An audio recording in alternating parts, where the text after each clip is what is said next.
This is the coca plant, one of the most infamous plants known to man. For centuries, native South Americans chewed its leaves for its mildly stimulating and hunger-suppressing effects. It was useful for sustained periods in the jungle and fields. However, the true destructive power of the coca plant wouldn't be recognized until it fell into the wrong hands. Once purified and refined into a white powder, you now have a highly addictive drug, cocaine, an incredibly dangerous substance that alters the brain. But what if I were to tell you that this very same thing is happening in the food industry today? But instead of cocaine, it's highly processed foods acting like drugs. Creating addiction and sabotaging the brain's ability to control appetite, and ultimately being the real reason so many people struggle to lose weight. Perhaps that might sound crazy, but it's not, and science has shown this. Highly processed foods which may share characteristics with drugs of abuse appear to be particularly associated with food addiction. Big Food are masters of this dark art of food manipulation, and as their profits soar, so do the devastating effects these foods have too. The biggest health crisis in American history. America's obesity has not doubled, it's tripled. Almost half of American adults have obesity. Americans are not winning their battle against obesity. Not only obesity, but diabetes, high blood pressure, heart disease. Perhaps you struggle to control how much you eat, constantly feeling hungry, with weight loss seeming impossible. Well, stick with me and I'll show you how these are symptoms of a brain that's been hijacked by highly processed, addictive foods. Some even more addictive than cocaine, eliciting powerful effects on the brain, driving us to overeat. And the scary part is, it happens to people without them even knowing. Like a Trojan horse that slips in undetected, these foods bypass the brain's defense system. The off switch in the brain breaks. The signal to stop eating gets overridden, and the result? Weight gain is easy. And until you learn how this process works, losing weight is almost impossible. And the driving force behind it all is money. The cartel of the giant food industry have billions of dollars and teams of experts working against us. A highly competitive, highly secretive industry with one goal: food that is simply irresistible. They know our weaknesses and exactly how to exploit them for profit. In McDonald's, profits came in up about 12%. Coca-Cola profits jumped 38%. Cargill International swept in record profit. Nestle reporting positive earnings. Company's net profit was up by 8% for the total year, and sales increased about 7.5%. They produce food-like products designed to disrupt the human brain's ability to regulate body weight. I'm going to take you on a journey into the secretive world of the processed food industry and show you how to escape the trap of addictive foods and prove that the battlefield for weight loss isn't fought in the gym, but it's in the brain. This is your brain on food.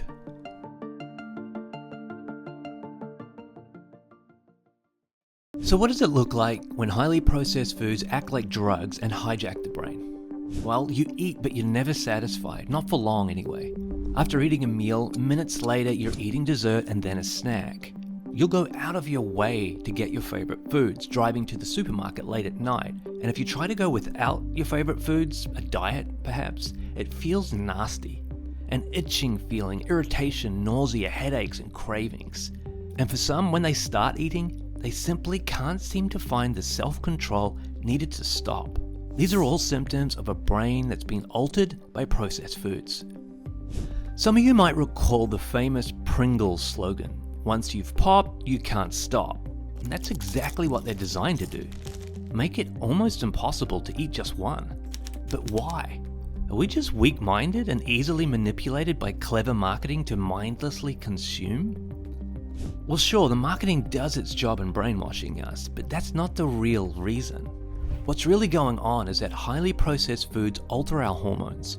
Hormones responsible for regulating our appetite and body fat. When this regulation stops working, we overeat. and maintaining an ideal body weight becomes almost impossible. And we see this all the time. When most people try and lose weight, even if weight is lost in the short term, it piles back on within months. The brain gets confused due to the damage that processed foods have done to it, and it thinks we're starving and causes us to pile all the weight back on. It's a built-in survival mechanism gone haywire, which I'll explain in a moment. Just look at the contestants from the popular TV series The Biggest Loser. Most of the contestants heap the weight back on and more within a year of leaving the show. They relapse, much like a drug user. After The Biggest Loser was done, I gained back about 150 pounds. Susan Mendonca, who lost 90 pounds in the show's second season, said, NBC never does a reunion. Why? Because we're all fat again. And researchers at UCLA say diets do not lead to sustained weight loss or health benefits for the majority of people. I've been on a diet every day since I was 19, which basically means I've been hungry for a decade. So if you've ever failed at losing weight, you're not alone. It's actually normal. The reason so many people struggle is they haven't been shown the incredible effect food has on the brain. So how does Big Food design foods to get us hooked? Well, the answer is kind of disturbing. And if you want to learn the truth about weight loss and food addiction more than we have time to in this video, then make sure to get free instant access to the Longevity Code documentary series, featuring dozens of health experts from around the world and packaged into 7 episodes of exclusive video footage, covering weight loss, diabetes, heart disease, and autoimmune conditions. Plus, get digital copies of The Art of Sleep and The Obese Brain books. Just click the link in the description below. These companies rely on deep science and pure science to understand how we're attracted to food and how they can make their foods attractive to us. Food scientists study the pleasure centers of the brain and make products that cause the largest response possible. They even have a name for it, the bliss point. When we eat these foods, the brain experiences an overload of pleasure. The hormone dopamine is released and we feel happy. And the brain wants more. However, the pleasure is short-lived and we need another hit to get the same feeling. And if we go too long without it, we start to feel lousy.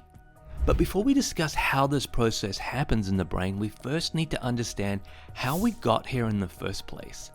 When we review the data on obesity in the United States, we find rates track very closely with the industrialization of food. During the early 1800s, the Industrial Revolution brought many innovations to the food industry. We moved away from simple food preparation with basic cooking equipment to machinery. Grinding, pressing, chopping, bottling, and doing all sorts of processes that made the business of food more profitable. And it was taken to a whole new level when fast food restaurants exploded in popularity. Artificial flavors replaced natural ones, sugar and other sweeteners became abundant. Chemists in labs designed how food tastes, how it felt in the mouth, the texture, the aroma, and how quickly it stimulated the taste buds. Food became commercialized, and the rise of giant food conglomerates was upon us. And in 1985, when the giant tobacco company Philip Morris bought General Foods, and soon after Kraft, it wouldn't be long before the dirty tricks of the cigarette industry made their way into food. Food companies discovered the precise combination of ingredients to trigger the largest pleasure response in the human brain. The holy grail of the processed food industry: salt, sugar, fat. Food companies have known for decades that salt, sugar, and fat are not good for us in the quantities Americans consume them. The perfect amounts of each of those ingredients, they'll send us over the moon. Products will fly off the shelves, we'll eat more, we'll buy more. It's the perfect balance of ingredients working together that dials up the pleasure. For some foods it's sugar, for others it's salt or fat, or a combination of fat and sugar. And when regular salt wasn't enough, they created a more intense one by changing its properties, its size and its shape, one that really hit the taste buds hard, creating an intense flavor explosion. And in 1973, high fructose corn syrup hit the food scene in a big way. An extremely sweet-tasting compound created from highly refined corn sugar. Nothing in nature tastes anywhere near this sweet. And when it was unleashed on the unsuspecting public, the consequences would be immediate. When it was added to sodas the next 3 decades, sales more than doubled. And a vast majority of the foods in the supermarkets today are laced with the stuff. But perhaps the most sinister aspect of this is they target many of their products at children. Take a stroll down the cereal aisle in the supermarket. The shelves are full of sugar-laced cereal, plastered with weak promises of containing synthetic vitamins, all manipulating our need for convenience. But at what cost? Childhood obesity and diabetes is on the rise, and profits from big food are tracking right along with it. To illustrate the power of food engineering, we need to look at the remarkable story of the drink Dr. Pepper and its recovery from a dire situation of losing market share in 2002. The drink was falling out of favor with consumers. But instead of seeking help from a chef or a drink connoisseur, the brand recruited a psychophysicist. Howard Moskowitz used a complex process of math, deep analysis of human behavior, and ingredient manipulation to optimize a new product called cherry vanilla. The new flavor was an instant success, and the sales soared, and Moskowitz was touted a hero. You see, large food companies have become masters of manipulating the human brain. Like pulling levers on a machine, they design their products to get us hooked. But how does food affect the brain so powerfully? Well, here's where things get really interesting. The brain is designed to help us survive long periods without food, to stop us starving. So when it senses calorie-rich foods, it drives us to eat them. If you lived 1,000 years ago in the plains of Africa, where food was scarce, if you came across wild berries, you'd eat them, and your brain would produce a feeling of pleasure, encouraging you to eat more. And when you've eaten enough, your brain would switch off the desire to eat and produce a feeling of fullness, followed by the desire to get moving to use this new energy. And so your brain would regulate appetite as it's supposed to. However, replace the plains of Africa with the McDonald's drive-thru, and fresh berries with a highly processed meal of burger and fries washed down with a Coke, and the brain's ability to regulate appetite goes out the window. Here's how this works. We digest these foods very easily as they lack fiber, flooding our system incredibly quickly. In fact, the moment processed foods hit our taste buds, the pleasure centers in the brain kick into overdrive. The nucleus accumbens is the area in the brain responsible for pleasure. It responds to the hormone dopamine. Highly processed foods cause a tidal wave of dopamine to hit the brain, which it's not built to deal with. So what does it do? Well, initially, it actually causes us to overeat, as the brain is wired to push us towards pleasure. It's a built-in survival mechanism. However, things very quickly get worse. The brain then compensates, as it realizes it just got hit with an unnatural amount of happy feeling, which it knows isn't sustainable. So it reduces the amount of dopamine receptors to downgrade the pleasure next time. This exact same process happens in a drug user's brain too. However, when this downgrading happens, we feel it, and we experience cravings and desire that pleasure again, and until we get it, we just don't feel right. And in order to get the same pleasure response again, we need to eat even more processed foods than last time. For all of human history, highly processed foods didn't exist, which makes sense why obesity is only a recent problem. Foods like bagels, candy, donuts, ice cream, pizza, soda, and any product made with refined flour and sugar are all foods of the modern diet. Many foods we eat today can be highly addictive, some more than cocaine. The most highly fat, highly sugar foods are every bit as addictive as some narcotics. You look at scans of the brain, PET scans, fMRI scans, and you take a look at cocaine addiction, heroin addiction, alcohol addiction, and food addiction, they look the same. A study on rats tested whether they preferred water sweetened with saccharin, an intense calorie-free sweetener, or cocaine, and a staggering 94% preferred saccharin over cocaine. Our findings clearly demonstrate that intense sweetness can surpass cocaine reward. So what are the worst foods that can cause addictive responses in the brain? Well, the main culprits that drive addiction seem to be foods based on flour and sugar, both highly refined white substances that absorb into the bloodstream fast, like a drug. But remember, it's the combination of ingredients that ratchets up the pleasure response. A donut is high in flour and sugar, in combination with fat. Then add in artificial flavors, and stopping at one donut or a single slice of pizza becomes incredibly challenging. So the human brain is no match for this assault of pleasure. However, the problem gets much worse. Maybe you've tried to diet, yet it doesn't last long. It's the hunger. It's always there. It's as if the feeling of being full never comes.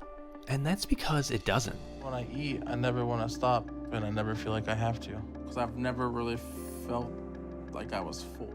And that's the problem. Something goes wrong in the brain, in the part that controls hunger. And the cause, once again, is eating processed foods. You see, when we're hungry, a series of brain signals tell us it's time to eat. The process involves the hormone leptin. When we're full, fat cells release leptin into the bloodstream. When it reaches the brain, it affects the hypothalamus and the brainstem. Low leptin levels cause hunger, and high leptin causes a feeling of fullness. However, here's where things go wrong.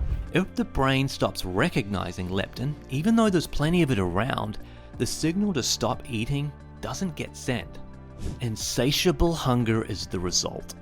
This is called leptin resistance. Leptin is the hormone that would make you stop eating. It's the hormone that tells your brain, you've had enough already, yo, time to stop eating. And if our brains are not seeing our leptin, we're sunk. What that looks like is, you've just eaten a full dinner, and now you're sitting down on the couch with a bag of chips. The bag of chips is gone and you're going to the freezer for ice cream. If you've ever felt like you can't stop eating, never feel full, and you're constantly hungry, you likely have some degree of leptin resistance. So what causes it? One of the main causes is when a hormone insulin is continually high. High insulin messes up leptin signaling in the brain. So the obvious question is, what causes high insulin? Highly processed modern foods. Chips, cookies, pasta, candy, pizza, bread, crackers, and sodas, to name a few. Most of the foods you find in the middle aisles in the supermarket today, in prime location, generating huge profits for big food. However, that's not all. The hypothalamus is a part of the brain that controls how much body fat we have. Similar to how a thermostat controls temperature, but it controls body fat instead. If we lose weight, it responds by increasing hunger and lowering our metabolism, so we use less calories. And if we eat too much, it reduces hunger and increases our metabolism. So if that's the case, how do we ever get fat in the first place? When we eat highly processed food, this system in the brain also malfunctions. And the brain no longer auto-regulates properly, and instead starts to do the opposite and works to keep us fat. If we lose weight by crash dieting or exercising without removing processed foods from our diet, the brain thinks we're starving, and it reacts by increasing hunger and slowing down metabolism. And all the weight piles right back on. Weight loss expert Dr. Stephan Guyonnet states that your brain measures body fatness using leptin, and that when your body fat levels drop, your leptin levels drop also, and your brain responds by kicking in a starvation response. So what does this look like? Well, we feel tired, cold, and incredibly hungry when we try and lose weight. The brain is literally fighting against any fat loss efforts, and most people are not even aware it's happening. So highly processed foods cause us to overeat, create cravings, make us feel constantly hungry, and trick the brain into thinking we're starving. At this stage in the video, you might be thinking the situation is hopeless, but there's a solution out of this mess. The quickest way to heal the brain's ability to regulate appetite is to remove highly processed foods from your diet. However, this is easier said than done, as people experience withdrawal symptoms, headaches, nausea, irritation. Right now, you're probably not feeling too encouraged. However, certain foods can help. Foods that are higher in protein and fiber, for example. They're not overly dense in calories for their volume. These foods produce a feeling of fullness. Avocado, eggs, sweet potato, beans, fresh meat are a few examples. Another trick is reducing the variety of foods and meals.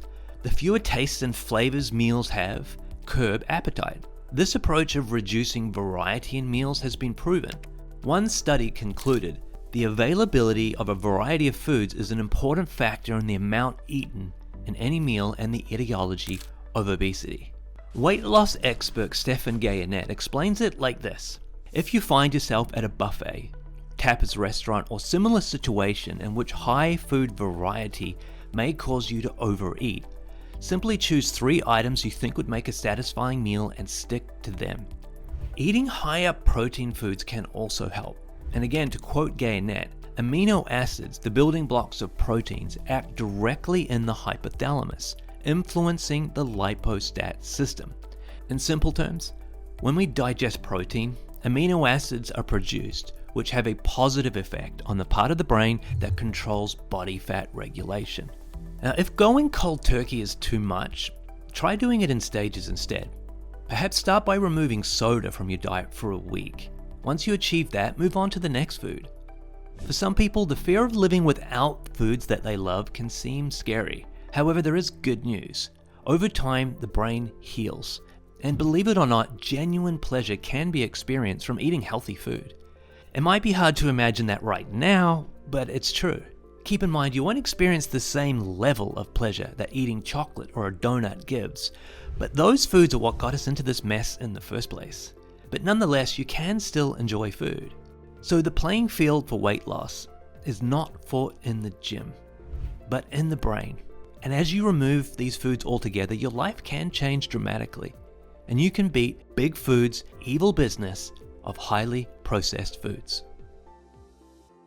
If you enjoyed this video, you won't want to miss our video revealing the real root cause of depression. Big Pharma would have us believe depression is caused by a chemical imbalance that can be fixed by pills. But is this actually true? Prepare yourself for a controversial ride into the dark truth of depression. Just click the image on the screen to watch it now.